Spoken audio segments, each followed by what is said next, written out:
ইদানিং।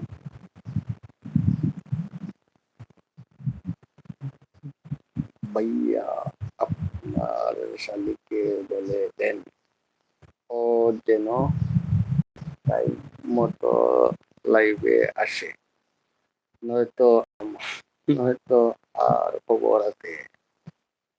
ওই আমার শালি, তুমি রাত 9টায় লাইভে যুক্ত হয়ে যাবে, না হলে তোমার খবর আছে, মাহফুজ ভাই বলেছে। সাথে আমিও বলতেছি। আমি আছি আমার বড় আপা, আমি আছি তো আশা, আশায় আছি। ঠিক আছে, আমি কি, হ্যাঁ তুমি, তুমি আসবা রাত্রে 9টায়, রাত 9টায় তুমি লাইভে চলে আসবা, তুমি যুক্ত হয়ে যাইবা। ঠিক আছে আমার প্রাণ